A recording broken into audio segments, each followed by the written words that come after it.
자, 이어서 다시 공유를 해서 말씀을 드리도록 하겠습니다. 자, 화면 공유를 할게요.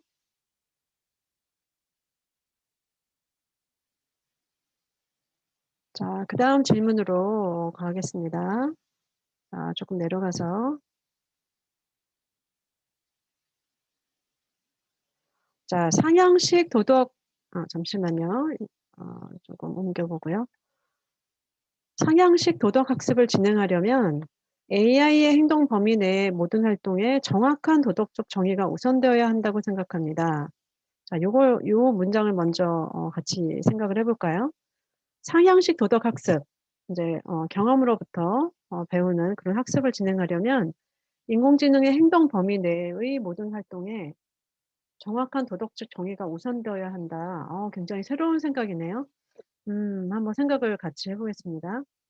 자, 경험으로부터 배우면은 어떤 정의 없이 된다고 생각을 하고, 제가 그렇게 인제 강의도 했는데, 활 어떤 행동에 대해서 정확한 도덕적 정의가 우선되어야 된다.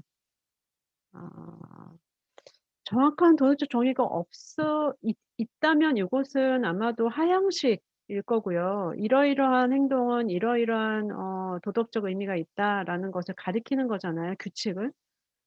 그래서 상향식 도덕학습의 경우는 대략의 도덕적인 어떤 그 내용이 있어야 되는 것은 맞지만 정확한 정의가 우선되어야 하는지는 조금 불확실한 것 같아요.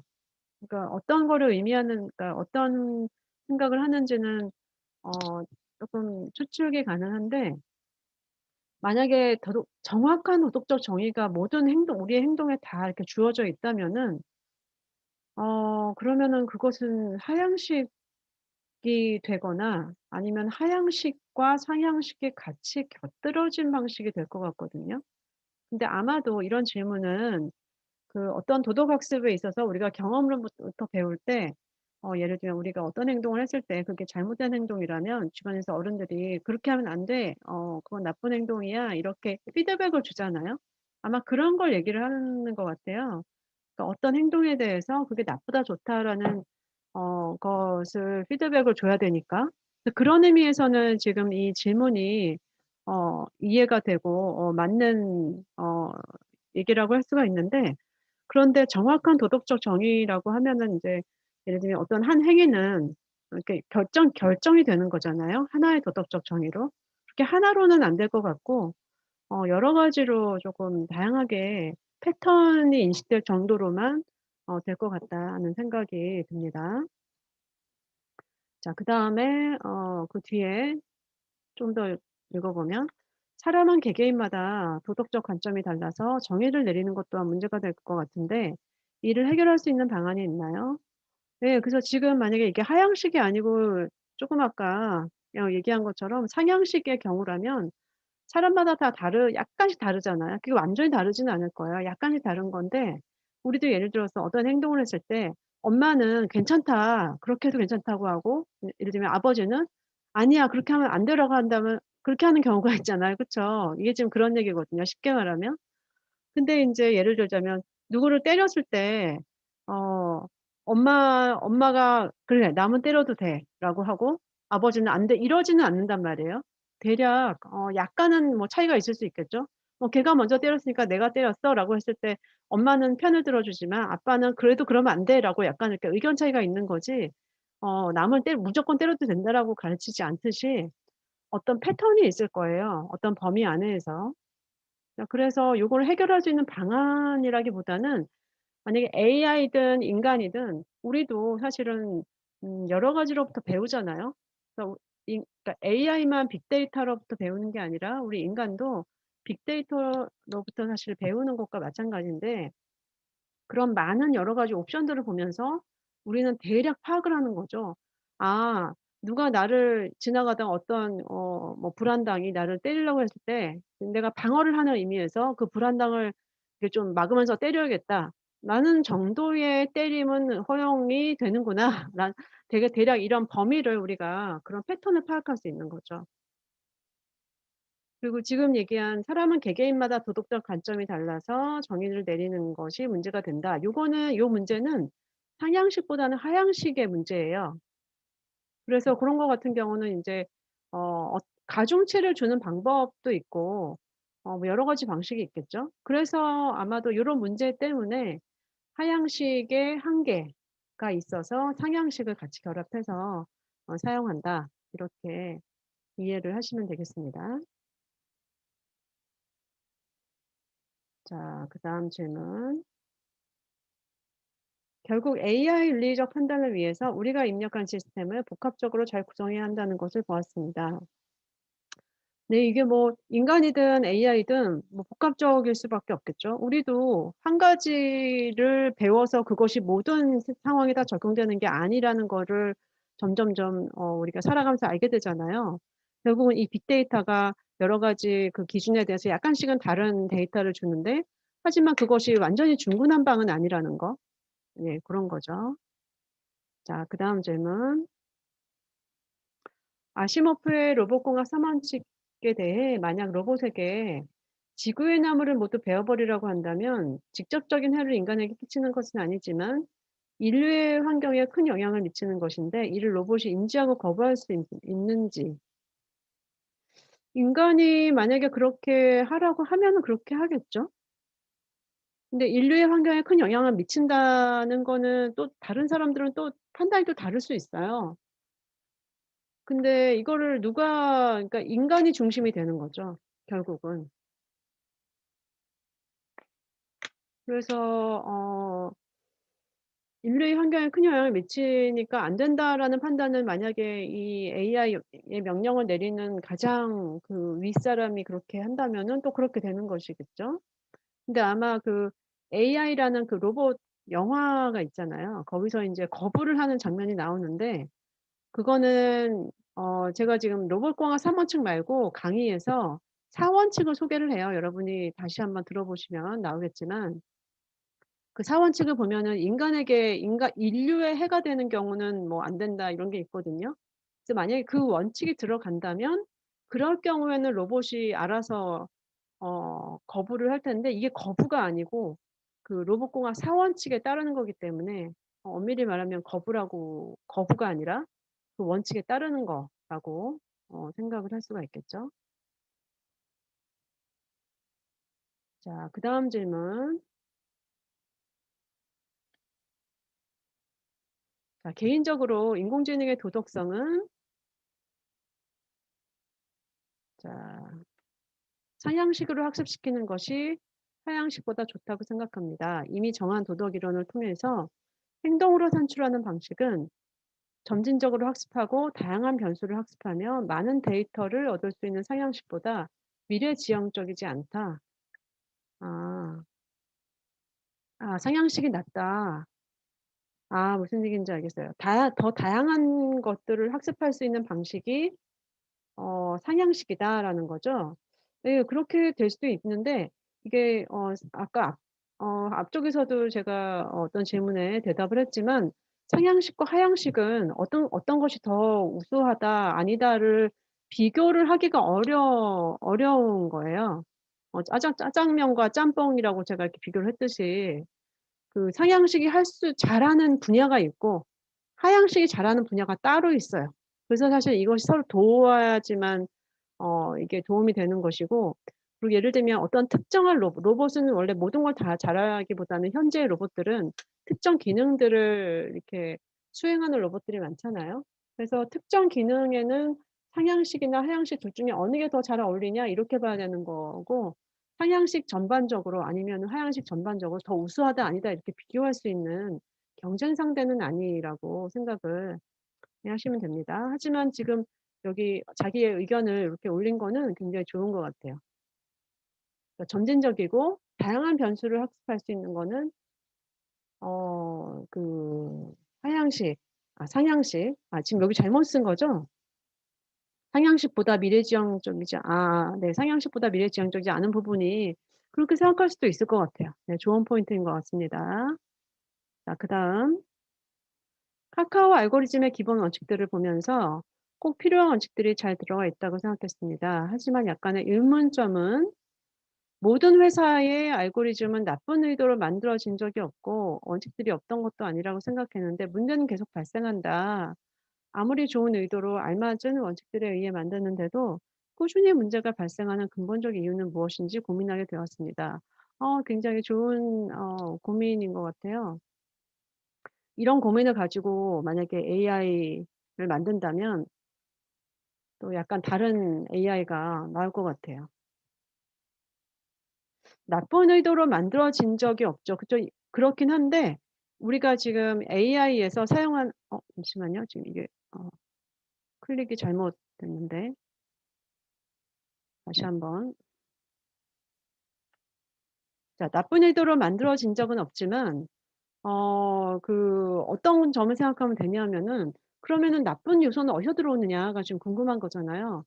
이게 우리가 어떤 상품을 만들듯이 뚝딱하고 만드는 게 AI가 아니고 AI는 제작자의 손에서만 100% 만들어지는 게 아니고 데이터를 학습시키잖아요. 근데 그 데이터를 제작자가 만들어내는 게 아니고 우리 바로 소비자나 뭐 스마트폰을 사용하는 우리가 바로 그 데이터를 만들어내기 때문에 거기서 나쁜 의도들이 섞여 들어가 있을 수밖에 없죠, 우리가 인간이기 때문에.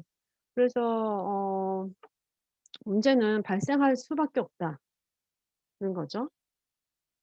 네, 그렇게 생각을 하시면 됩니다. 그래서 근본적인 이유는 빅데이터 안에 이미 인간의 모든 것이 들어가 있기 때문이에요.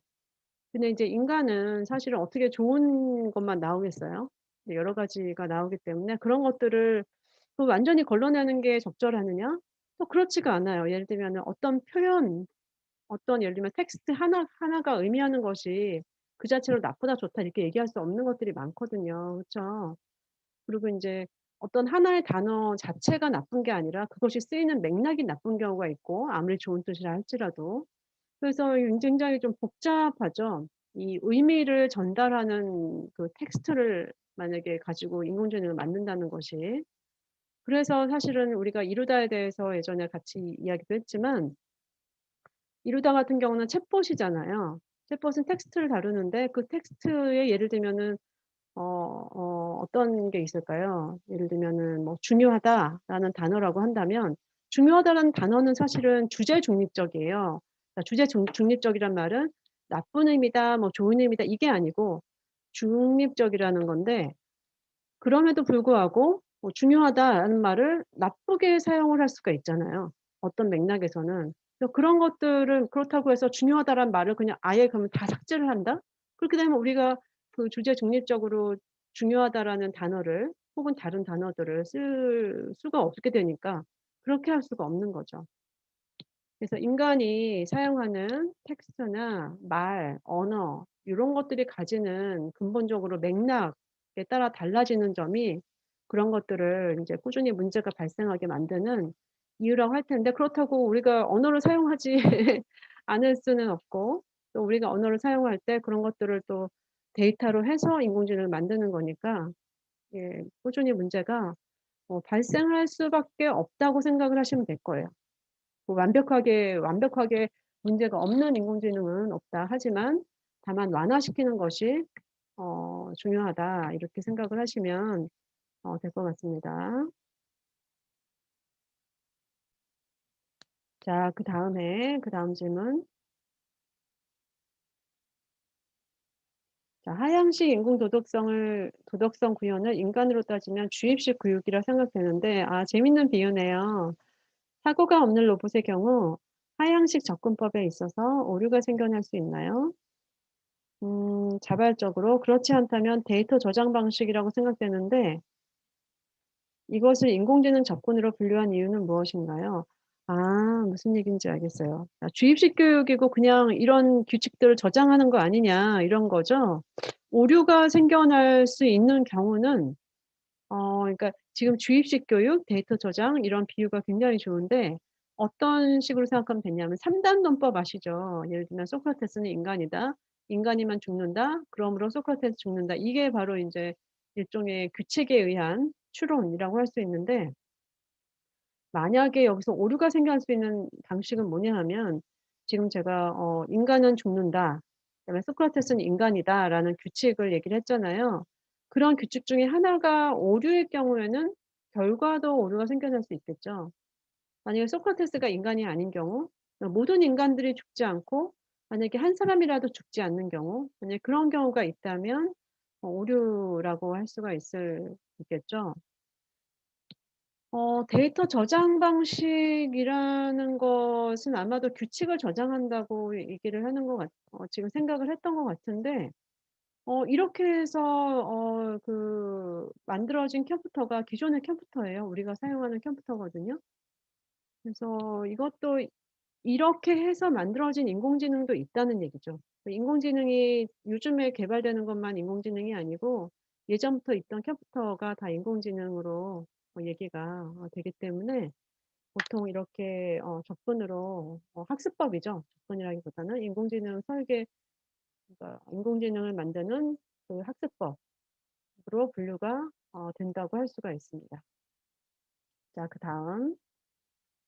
우선은 도덕성을 로봇에 학습시켜 이렇게까지 할 수 있다는 게 새삼 놀라웠고, 네, 그렇죠. 놀랍죠. 좀 재밌죠. 근데 이게 벌써 요즘 인공지능 딥러닝 이런 게 뜨면서 이렇게 된 게 아니라 그전에 사실은 이미 많이 그렇게 하고 있었고, 지금 이제 딥러닝이 많이 발전하면서 더 발전하고 있겠죠.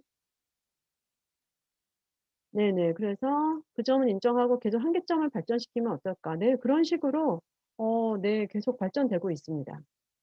자, 그다음에 상향식 도덕성 학습이 기타 다른 분야에도 쉽게 적용될 수가 있을까요? 이게 도덕성이 하나, 그러니까 상향식 학습 중에 상향식 도덕성 학습이 있는 거죠. 그래서 상향식으로 학습하는 그 여러 가지 예들 중에 예를 들면은 왜 벌레가 기어가는 거 있잖아요. 그 동물이 기어가는 거. 그런 것들을 통해서 그 인공지능 그걸 뭐라 그러지? 예를 들면 인공지능 동물? 여러분 아마 봤을 거예요. 유튜브에서 그 미국에서 저기 개발된 로봇인데 이렇게 큰 개처럼 걷는 그 로봇이 있거든요. 그런 것도 상향식으로 학습을 시킬 수가 있습니다. 꼭 도덕성뿐만 아닌데 우리는 인제 인공지능 윤리 수업이니까 여기서는 인제 도덕 학습 여러 가지 학습 중에서 도덕성 학습을 얘기한 것뿐이에요. 자, 그다음에 아시모프의 3 원칙 중에서 이런 칙과 영 원칙이, 영 원칙이 들어간 거는 인제 총 4 개가 되죠. 그래서 4 원칙이라고 해야 될 것 같아요. 3 원칙 플러스 영 원칙이 들어간 거니까 4 원칙. 총 4 개의 원칙. 이런 칙과 영 원칙이 비슷하다고 느꼈는데 어떤 차이가 있는지 궁금합니다. 제가 동영상에서 아마 설명을 했을 텐데 그게 아마 단어가 비슷해서 여러분이 혼동될 수는 있을 거예요. 이런 측에서는 인간에게 피해를 주면 안 된다는 그런 내용이 담겨져 있고, 영원 측에서는 인류라고 되어 있어요. 휴머니티. 그러니까 이런 측에서는 휴먼이고 영원 측에서는 휴머니티인데, 개개인 인간을 얘기하는 반면에 영원 측의 인류 휴머니티라는 것은, 예를 들면은 앞쪽에 어떤 학생이 질문을 했었는데 인간의 몸을 해친다 이런 차원이 아니라 영원 측은 예를 들면은 우리가 그 지구상에 아까 앞쪽에서 그 어떤 학생이 질문한 건데, 여기 지금 위에 보시면, 잠깐 위로 다시 올라가 볼까요? 여기 지금 위에 보이시나요? 자, "로봇에게 지구의 나무를 모두 베어 버리라." 라고 하면 뭐 당장은 지구가 망하지는 않겠지만 이러면은 생태계에 굉장히 큰 영향을 주는 거잖아요. 그래서 이거는 인간을 해친 것이 아님에도 불구하고 인류에게 굉장히 해가 되는 일이라고 할 수 있기 때문에 그거는 영원칙을 위배한 거라고 할 수가 있겠죠. 자, 차이를 아시겠죠? 자, 그다음에 강의 중 가장 기억에 남는 것이 상향식 도덕 학습의 한계인 것 같습니다. 쉽게 말해서 상향식 도덕 학습이라는 것이 주어진 환경을 조성한 다음에 학습을 시키는 것인데, 이러한 환경 조성의 도덕적 기준이 마련되고 있는지에 대한 반문이 저 또한 고민되며 상향식, 하향식 중 어느 것이 더 적절한지에 대한 판단 또한 난해하다. 네, 이렇게 고민해 보는 게 되게 좋은 거예요. 이렇게 고민을 스스로 해 봐야지만 나중에 예를 들어서 여러분이 AI 개발자가 아니더라도 AI를 적용할 때 여러 가지 그런 응용을 잘 할 수가 있거든요. 그래서 잘 생각하셨고. 근데 여기 지금 질문을 보면 상향식 도덕 학습이라는 것이 주어진 환경을 조성을 한 다음에 하는 건 아니고 환경이 끊임없이 우리가 왜 살아가면서 끊임없이 새로운 환경들을 만나잖아요. 새로운 사람들도 만나고. 그런 환경들을 만나면서 피드백을 그것이 바로 피드백을 우리한테 주는 거거든요. 기존에 내가 알지 못했던 그런 것들을 알게 되는 거. 여러분이 지금 이 수업을 들으면서 새로운 것을 알게 되듯이 또 그런 것도 그렇고 또 그다음에 또 친구들도 예전에 내가 그 만나지 못했던 친구들을 만나게 되잖아요. 그런 그 일종의 정보의 피드백이 우리한테 주어지는 거죠. 그런 방식이 바로 상향식 방식이라고 생각을 하시면 되는데 자 이런 환경 조성에 도덕적 기준이 마련되고 있는 것인지 이거는 어떤 의미일까요? 도덕적 기준이 따로 마련되고 있지가 않고 예를 들면은 인제 그런 환경이 우리한테 계속 입력이 됐을 때 그것이 인제 받아들여지느냐 안 받아들여지느냐 이런 식으로 이제 판단이 되는 거예요. 그리고 인제 제가 앞에서 계속 얘기했듯이 '상향식과 하향식 중에 어느 것이 더 좋다.' 이런 차원이 아니고 상향식 학습이 더 잘 발휘가 되는 부분, 하향식 학습이 더 잘 발휘가 되는 부분 이 따로 있는 것이고 또 인제 로봇 중에서도 어떤 기능을 가지는 A 기능을 가지는 로봇 예를 들자면 어떤 게 있을까요? 어 예를 들면은 뭐 서비스 로봇 같은 경우는 어떤 규칙을 잘 지키는 게 아마 더 중요할 거예요. 그래서 그런 경우는 아마도 하향식으로 설계가 될 수도 있겠고 하지만 뭐 사람들이 왔다 갔다 하는 곳에서 끊임없이 새로운 환경을 학습해야 되는 그런 환경에서 일해야 되는 로봇이라면은 또 상향식이 더 적절할 수도 있겠죠. 그리고 인제 그런 것들이 짬뽕되어 있는 환경에서는 둘 다 필요할 수도 있겠고요. 자 그렇게 이해를 하시면 되겠습니다. 8 조차도 요거는 질문이 아니네요. 건너뛸게요. 자 상향식 접근법은 경험을 통해서 배워서 답을 찾는 방식이 인간의 뇌와 비슷한 것 같습니다. 공리주의 구현이 현재 우리나라에 적용되고 있는 인공지능의 예는 무엇이 있으며 어떤 식으로 적용되고 있나요? 요걸 먼저 대답을 드리면 우리나라에 공리주의적으로 구현하고 있는 거는 아직은 상품처럼 나와 있는 거는 아직 없는 것 같아요. 쪼금 더 생각해 보고 찾아봐야 되긴 하지만 왜냐하면 지금 현재는 인공지능이 딥러닝으로 구현되는 게 쪼끔 더 많고 그게 좀 더 잘 되는 지금 시기예요, 지금 시기상. 근데 공리주의는 상향식은 아니고 하향식이거든요. 어떤 규칙, 공리주의 규칙에 의해서 구현되는 거니까. 음 근데 만약에 공리주의를 만약에 여러분이 이해할 때에 뭐 '이득을 계산한다.' 고런 입장에서 만약에 그 공리주의를 그 해석을 하고 그것을 만약에 AI 적용시키는 방식으로 한다면은 예를 들면은 뭐 은행이나 그런 데에서 이득을 고려를 해 가지고 비교를 해서 답을 내놓는 그런 로봇에는 쪼끔 어울리겠죠? 그렇게 어울린다고 할 수가 있을 텐데 굳이 공리주의라는 굉장히 그 도덕적인 그런 원칙들을 곧바로 적용을 하는 로봇이 쓰이는 곳이 어디일까? 좀 생각을 해 봐야 될 것 같아요. 자 그리고 상향식 접근법을 쓸 때 인간들이 데이터를 옳은 방향으로 주입해 줘야 유용한 인공지능이 될 것 같습니다. 네 맞아요. 근데 옳은 방향으로 주입해 준다는 게 옳은 방향이 과연 뭘까에 대해서는 또 사람들마다 또 생각이 또 다르죠. 그쵸?